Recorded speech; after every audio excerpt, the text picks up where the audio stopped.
somehow don't think that President Trump is going to take my advice and resign. That's just not in his DNA.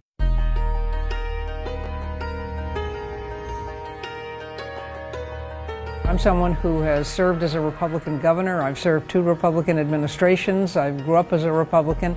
There are times when you just put policy ahead of politics. You've got to call out this man.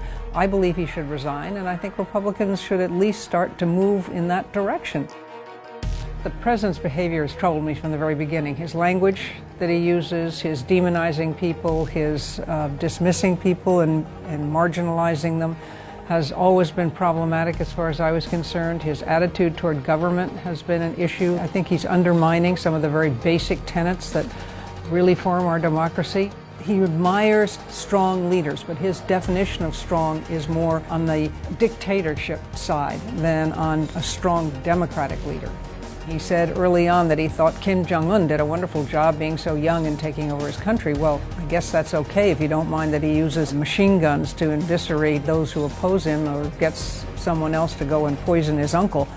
And at the same time, gets up close and personal with Vladimir Putin, and he'll say, oh yeah, I put restrictions on them, I put sanctions on, but he refuses to admit that they are daily interfering with our electoral process, and he's cozying up to him. And then he'll throw out that, Mexicans are all rapists and Muslims are all terrorists, and things that people know intuitively is just not true. The interference with law enforcement, the independence of the judiciary being undermined, the emolument clause being totally ignored with this administration. More and more people, when they watch families being ripped apart at the borders, they said, no, that's not who we are or how we behave. And I wanted Republicans to finally say, enough's enough. There's a time when you put the country ahead of your party. Not everything is partisan. What I would ask him to do is please start acting presidential.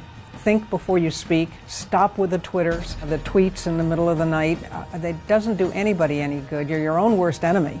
Privately, there's a lot of frustration on Capitol Hill. There are a number of members who know that this behavior is not befitting the presidency. They know it's doing damage to us long term on several of the policy issues in the environment and other areas. And I think Republicans should at least start to move in that direction, to stand up to him, to say this behavior is not what the United States is about.